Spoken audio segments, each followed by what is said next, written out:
찬양대 너무 감사해요. 두려움이 다 없어졌습니까? 한 번 더 찬양하셔야 되겠어요. 아직 100% 없어진 것 같지가 않아요. 예. 주님 선하신 목자 뒤따라가면은 두려움 다 없어집니다. 귀한 찬양 정말 감사를 드립니다.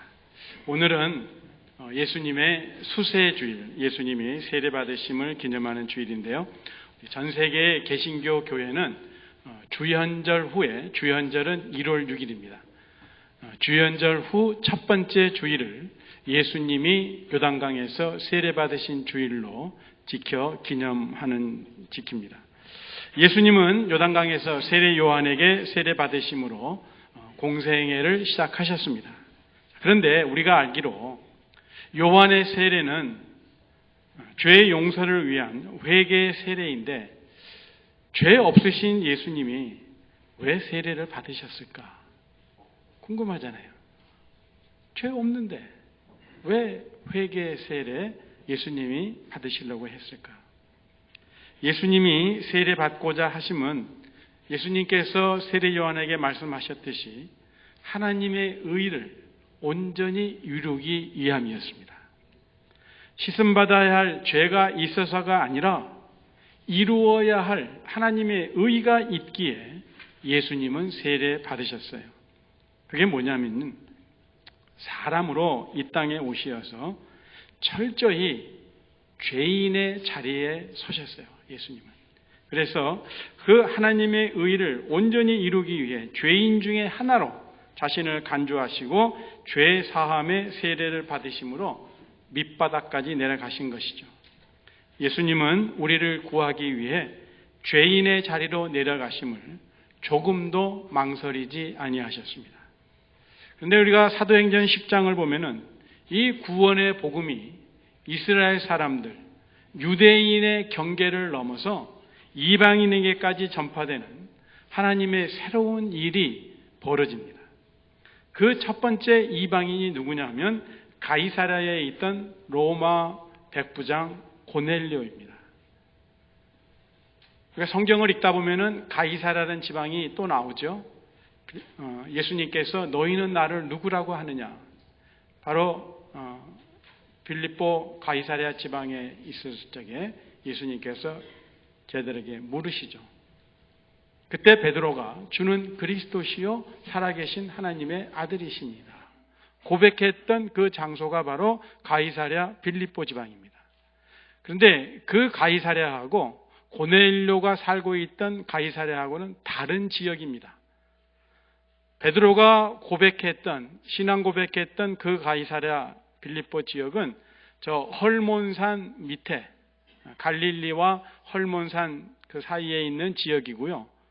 이 고넬료가 살고 있었던 가이사랴는 신도시입니다.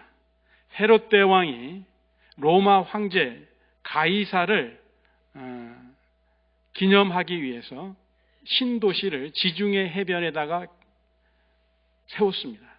그리고 그 도시의 이름을 가이사랴라고 지었던 것이죠. 그래서 예수님 당시에 가이사랴는 이 팔레스타인 이스라엘 지역을 다스리는 총독이 머물렀던 곳이 가이사랴입니다. 총독이 예루살렘에 살지 않았어요. 그래서 그 빌라도 총독이 예루살렘에 있었던 것은 이스라엘의 3대 절기가 되면은 이스라엘 사람들이 몰려오잖아요. 그래서 혹시에 대비해서 총독이 예루살렘에 가 있었던 것이지 원래 총독이 머물렀던 그 팔레스타인 지역의 수도는 가이사랴입니다. 그 가이사랴에 머무르고 있었던 이달리아 부대의 백부장이 바로 고넬료인데요. 로마군의 백부장은 그 로마 군대의 척추와 같은 그러한 중요한 사람들입니다. 그들은 참된 용기가 무엇이며 또 참된 충성심이 무엇인지 잘 알 뿐만이 아니라 거기에 목숨 건 사람들입니다. 2차 대전을 마치고 군사평론가들이 이렇게 평했습니다. 일본 군대는 사병들이 용감했어요. 사병들이. 그리고 독일군은 장교들이 뛰어났다는 겁니다. 그리고 미군들은 미군들의 강점은 뭐였어요? 미군은 하사관들이었어요. 그런데 옛날 로마 군대에 정말 중요한 사람들은 누구였냐? 백부장들이었습니다. 우리가 성경을 보아도요, 백부장들에 대한 얘기가 종종 나옵니다. 가버나움에, 갈릴리 호수 북편에 있는 가버나움에 백부장이 있었죠. 그 백부장이 자기가 사랑하는 하인이 병들었을 적에 예수님에게 사람을 보내서 내 하인을 낫게 하소서. 그래서 예수님이 그 집에 들어가려고 하니까 백부장이 뭐라 그래요? 주여, 우리 집에 들어오시지 않아도 됩니다. 말씀만 하시옵소서. 그때 예수님이 뭐라 그래요? 영어 성경에 보니까 amazed. 예수님이 깜짝 놀랐다 그랬어요. 그러시면서 하시는 말씀이 이스라엘에도 이만한 믿음을 찾아볼 수 없었도다. 그러니까 이스라엘 지역에 살고 있었던 모든 사람을 통틀어서 믿음으로 예수님을 깜짝 놀라게 했던 사람이 누구냐? 백부장이었어요. 그것도 이방인 로마의 백부장. 또 그리고 예수님께서 십자가에 못 박히시고 돌아가신 후에 그 지키고 있었던 사람 중에 이런 얘기를 하죠. 이는 진실로 하나님의 아들이었도다. 백부장이 그러한 고백을 하는 거예요. 근데 고넬료도 보통 인물이 아니었습니다. 점령지에 주둔한 지휘관이라면, 그것도 고급 지휘관이라면 목에 힘주고 눈에 보이는 것 없이 뻐기면서 자기 좋아하는 것 마음껏 즐길 수 있는 자리입니다. 그런데 고넬료는 그렇지 않았어요. 자기 나라 로마의 신을 섬기지 않고 온 집안 식구들과 더불어서 자기가 다스리는 식민지의 하나님을 경외했습니다. 이 고넬료가 어떠한 경로를 통해서 여호와 하나님을 알게 되었고 섬기게 되었는지 알 수는 없지만 그는 그 하나님을 경외하며 자신과 온 집안 사람들까지도 하나님을 섬기도록 했던 경건한 사람이었습니다. 그리고 고넬료는 또한 주변에 있는 자기 식민지 그 점령 국가에 많은 불쌍한 이스라엘 사람들을 구제했습니다. 권세 있는 사람들 보면 다는 그렇지는 않지만 대부분 사리사욕을 채우기에 급급합니다. 챙길 수 있을 때 최대한 챙기려고 듭니다. 자신보다 높은 지위에 있는 사람에게는 굽실대며 그 사람의 기분을 상하게 하지 않으려고 신경 쓰지만 반면에 자신보다 낮은 자에 대해서는 자기 집의 강아지보다도 더 천대하며 깔아뭉개는 거예요. 그런데 고넬료는 이러한 세대의 풍습을 따르지 아니하고 오히려 정반대의 삶을 살았습니다.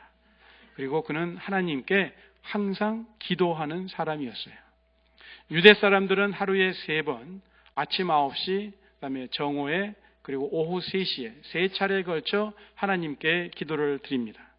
고넬료도 하루에 3번 하나님께 기도드려요. 이렇게 경건하게 생활하는 고넬료였지만 그에게 아직 한 가지 부족한 것이 있었는데 뭔지 아세요? 그것은 그러한 고넬료였지만 구주 예수 그리스도를 모르고 있었다는 거예요. 그래서 하나님은 오후 3시쯤에 기도하고 있는 고넬료에게 천사를 보내서 욥바에 있는, 욥바는 가이사랴보다 남쪽으로 약 50km 정도 떨어져 있는 항구 도시입니다.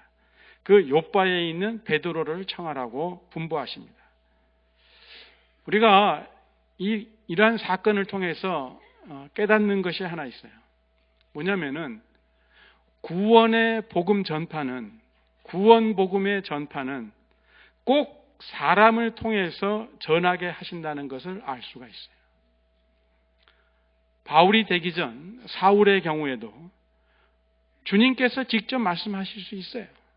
그런데도 아나니아를 보냅니다. 구태여 아나니아를 가기를 주저하는 아나니아를 보내어서 예수 그리스도의 이름으로 세례를 받게 하세요. 고넬료에게도 하나님은 베드로를 청하라고 말씀하십니다. 우리가 기억하십시다.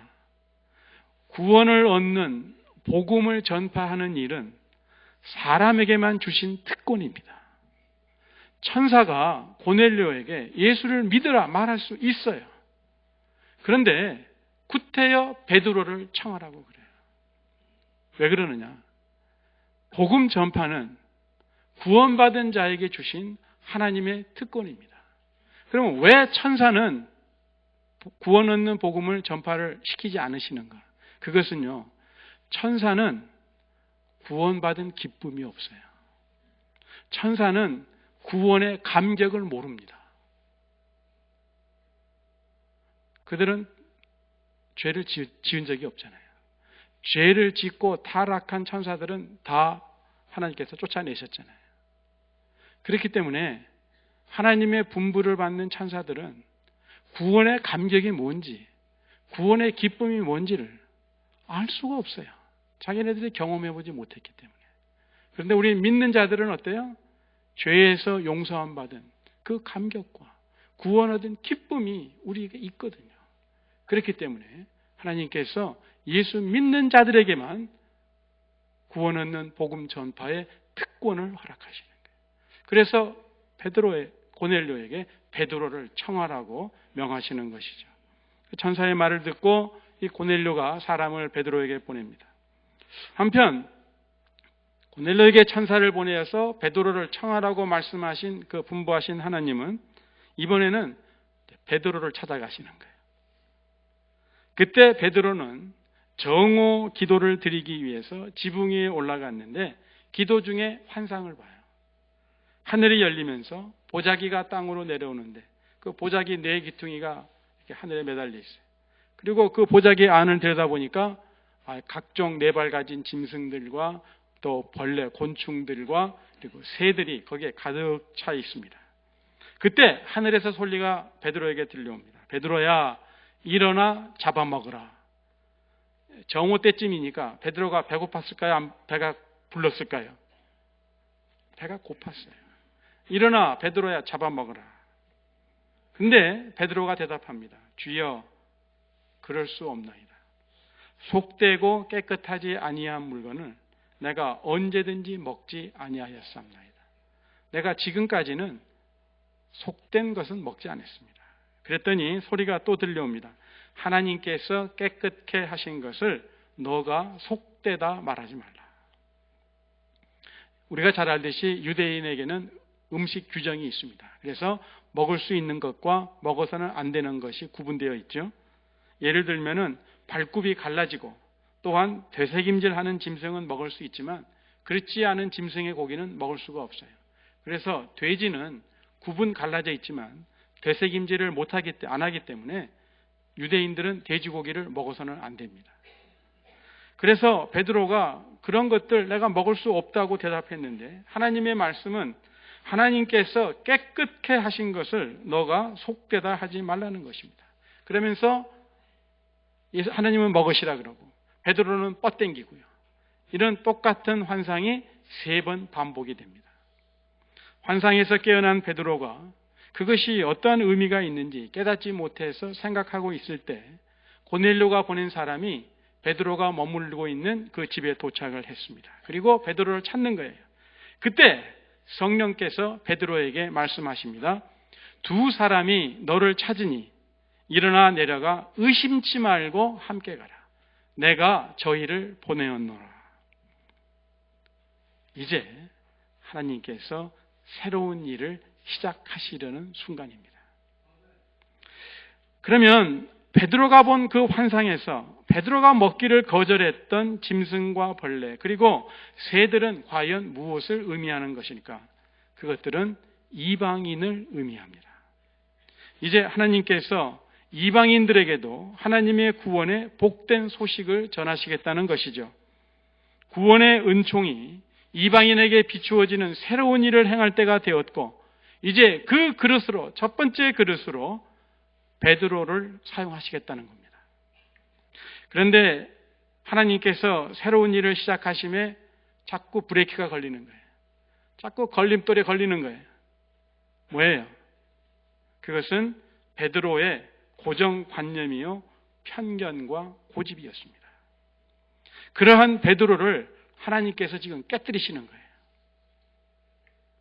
그런데 우리는 어떤 고정관념을 갖고 사나요? 우리가 기억할 것은요, 신앙생활에서 고정관념이나 편견은 무서운 것입니다. 신앙생활은 편견과 고집을 쌓아가는 과정이 아니고 오히려 그 편견을 넘어서서 생각과 마음을 넓히는 과정입니다. 하나님이 광대하심과 같이 우리의 생각과 마음을 무한히 넓혀야 돼요. 신앙생활에서요, 우리가 사회생활 하는데도 그렇지만 특별히 신앙생활을 하는 데 있어서 편견과 고집이 합쳐지면 참으로 무서운 결과를 낳습니다. 그리고 하나님께서 새로운 일을 행하실 수가 없어요. 왜냐하면 하나님은 사람을 통해서 역사하시는데 역사를 하려고 그러는데 그 사람이 편견과 고정관념에 꽉 막혀서 움직이지를 않으면 새로운 일을 펼칠 수가 없잖아요. 이 아침에 나에게는 어떠한 고정관념이 있는가 하나님께 묻고, 결코 쉬운 일은 아니지만 그 고정관념을 떨쳐버리고 하나님의 행하시려는 사람 살리는 새로운 일에 우리가 동참하도록 해야 됩니다. 그래서 마침내 성령의 인도하심을 듣고 베드로는 고넬료의 집으로 향합니다. 그리고 집에 도착한 베드로에게 놀랍게도 고넬료가 엎드려 절합니다. 한번 생각해 보세요. 베드로는 식민지 갈릴리 지역의 하잘것없는 어부 출신입니다. 그런가 하면 고넬료는 점령한 국가의 로마의 고급 지휘관이에요. 그럼에도 불구하고 고넬료는 경건한 마음으로 베드로를 소중히 대합니다. 예수 그리스도의 사도임을 존중하여 경건과 믿음으로 베드로를 대접하는 것이죠. 하나님을 경외하는 고넬료의 마음이 이제 하나님의 사람 베드로를 높이 존경합니다. 그런데 이러한 고넬료를 대하는 베드로의 자세는 정말 또 훌륭한 거예요. 베드로는 과분한 대접을 원치 않았고 존경받는 자리에서 겸손함을 잃지 않았습니다. 뭐라 그래요? 고넬료에게 일어나십시오. 나도 사람입니다. 자신을 청하게 된 자초지종을 고넬료에게서 다 듣고 난 후에 베드로가 모인 사람들에게 자기 자신의 입을 열어 말을 하는데 참 그 첫 말씀이 솔직해요. 그의 마음을 진솔하게 털어놓습니다. 오늘 봉독해 주신 34절 보니까 내가 참으로 하나님은 사람의 외모를 보지 아니하시고 각 나라 중 하나님을 경외하며 의를 행하는 사람은 하나님이 받으시는 줄 깨달았도다. 자기가 뭔가 새롭게 깨달았다는 거예요. 이번 사건을 통해서 베드로가 전에는 알지 못했던 새로운 것을 깨달았다는 것이죠. 베드로는 하나님께서 로마 백부장 고넬료를 통해 지금까지 한 번도 꿈꿔보지 못했던 새로운 일을 시작하고 계심을 보았다고 고백하는 거예요. 그렇습니다.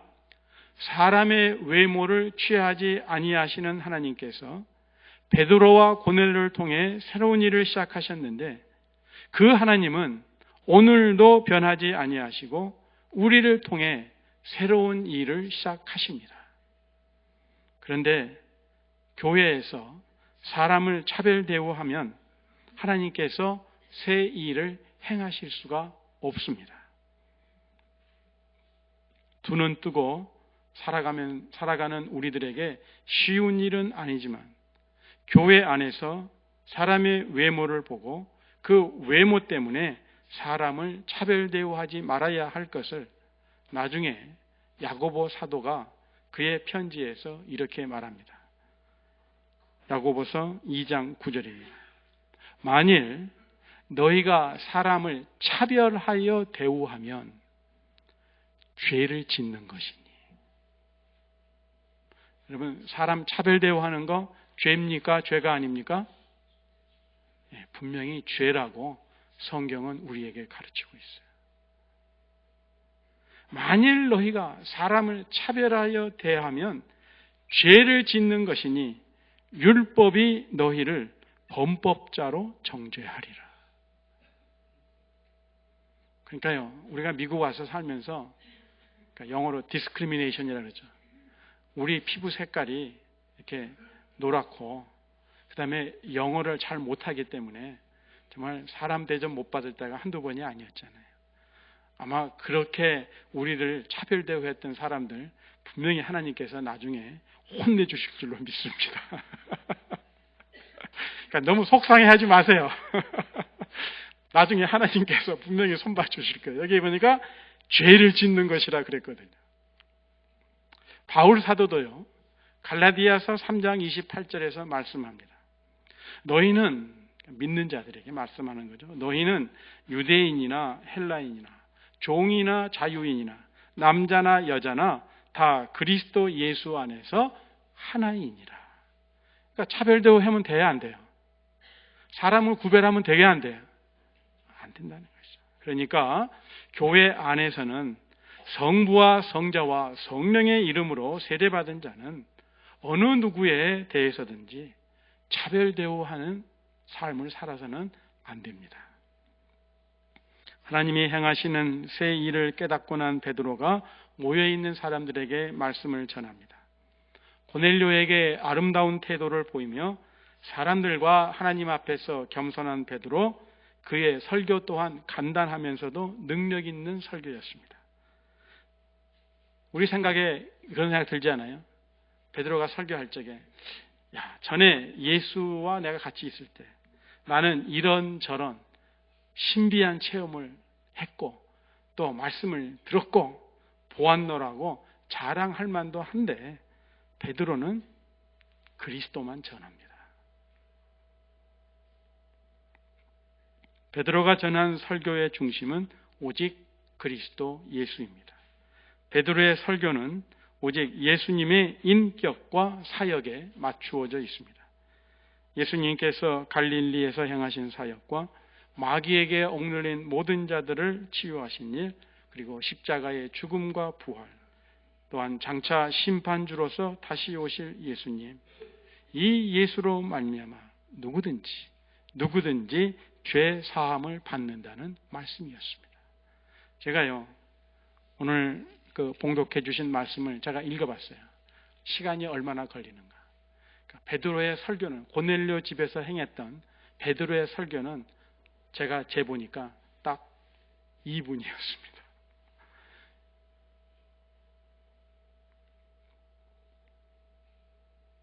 이러한 말씀 선포에 성령님께서 함께 하셨고 듣는 자들이 모두 성령 충만한 체험을 합니다. 그리고 세례를 받습니다. 성령님은 영원하신 그리스도의 말씀과 함께 역사합니다. 그러므로 말씀을 들을 때 우리는 그리스도 앞에 있다는 것을 믿어야 돼요. 부활하신 예수님은 오늘도 말씀의 선포를 통해 우리에게 성령으로 오십니다. 스펄전 목사님이요, 설교한 내용을 제가 한번 볼 기회가 있어서 읽어보니까요, 이분이 참 고넬료 집안과 같은, 그러니까 베드로가 고넬료 집안에서 설교했잖아요. 그렇게만 목회를 할 수 있다면 얼마나 좋겠는가. 무슨 말씀인 거 아니? 회중들은 그냥 전하는 말씀을 하나님의 말씀으로 귀 기울여서 열심히 듣고, 또 설교하는 자는 정말 하나님 앞에 섰다고 생각을 하고 하나님의 말씀을 담대하게 선포한다. 그 안에 하나님의 성령의 역사가 일어나잖아요. 어때요? 우리 영락교회 그런 교회 될 수 있을까요? 없을까요? 지금 돼가고 있나요? 안 돼가고 있나요? 될 수 있잖아요. 또 그렇게 역사해 주시고 있잖아요. 그래서요, 우리가 우리 스스로를 위해서도 기도해야 되고, 말씀을 전하는 자를 위해서도 기도해야 되고, 어느 한쪽만을 위해서 아니에요. 우리 모두가 함께 가는 겁니다. 따라서 하십시다. 함께 갑시다. 함께 갑니다. 네, 우리는 함께 가는 거예요. 목사만 가는 것도 아니고 설교자만 따라가는 것도 아니고 교인들만 따라가는 게 아니고 함께 가는 거예요. 자, 그런데 우리가 이 당시의 풍습을 봤을 적에 이 베드로하고 고넬료가 한 집에 같이 있을 수가 있어요, 없어요? 없죠. 유대인들은요, 이방인을 사람 취급도 안 해요. 유대인 남자들은 아침에 일어나서 하나님께 세 가지를 감사합니다. 첫 번째로는 여자가 아니라 남자로 태어난 것을 감사하고, 두 번째로는 이방인이 아니라 유대인으로 태어난 것을 감사하고, 세 번째로는 노예가 아니고 자유인으로 태어나게 한 것을 감사한다. 그러니까 이방인은 이건 뭐 사람 취급도 아니에요. 어떤 랍비는 이렇게까지 얘기합니다. 하나님께서 왜 이방인을 두셨는가? 지옥불 땔감으로 쓰시려고 이방인을 두셨다는 거예요. 그러니 뭐 이방인들은 유대인들이 볼 적에 이방인들은 사람이 아니에요. 그렇기 때문에 이방인 고넬료하고 더군다나 점령지 고급 지휘관이잖아요. 고넬료와 베드로가 한 집에서 같이 이야기를 하고 있다는 것은 있을 수가 없는 일입니다. 이처럼 도저히 같이 있음이 어울릴 수 없다고 생각되었던 고넬료와 베드로의 만남을 통해서 하나님은 베드로와 고넬료가 상상하지도 못했던 놀랍고 아름다운 새 역사를 이루셨어요. 이방인들에게 최초로 성령이 임하는 사건이 벌어졌습니다. 사도행전 11장 18절에 보면요. 그러면 하나님께서 이방인에게도 생명 얻는 회개를 주셨도다라고 유대인들이 고백을 합니다. 이방인을 사람 취급하지 않았던 유대인들의 사고방식을, 그들의 편견과 고정관념을 뿌리채 뒤집어 놓는 사건이 바로 사도행전 10장의 사건입니다. 우리에게 이것은 도저히 어울리지 않는 일이다, 혹은 이건 있을 수 없는 일이라 생각되는 것들 없어요? 혹은 그러한 사람이 우리 주변에는 없습니까? 하나님이 새롭게 역사하심을 원하고 기대한다면 우리도 사람을 외모로 차별하는 일은 멈춰야 됩니다. 그리고 고정관념이나 편견에 사로잡히지 말고, 그리고 고집 피워서는 안 돼요. 베드로와 고넬료의 만남과 같은 만남을 통해 하나님께서 전에 꿈꾸지도 못하고 경험하지도 못했던 새로운 일들을 행하심을 우리가 기억하십시다. 예수 믿고 세례받은 우리 자신이 하나님께서 새로운 일을 행하시기에 방해물이 되어서는 안 됩니다. 세례받은 우리는 고정관념과 편견, 그리고 고집을 버리고 넓은 마음을 품도록 해야 됩니다. 그리고 어울릴 수 없는 사람이라고 생각되는 그 사람이 바로 하나님께서 새로운 일을 행하시려 나에게 보내주신 사람이라고 여기세요. 그리고 며칠만 지나보라고요? 3일만 지나보라.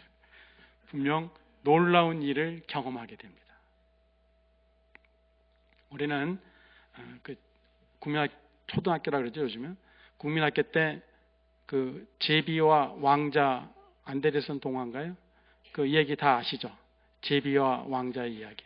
그 왕자는 살아있는 왕자가 아니고 이 공원에 세워져 있는, 멋있게 세워져 있는 왕자의 동상을 얘기합니다. 이 제비가 금빛 나는 이 왕자의 아름다운 어깨 위에 앉아 있기를 좋아했습니다. 그런데 날씨가 점점 쌀쌀해져 가는 어느 가을날, 이 왕자가 남쪽으로 갈 채비를 하고 있는 제비에게 부탁합니다. 제비야, 저 마을에 먹을 것이 없이 사는 가난한 사람에게 나의 보석을 갖다 주렴.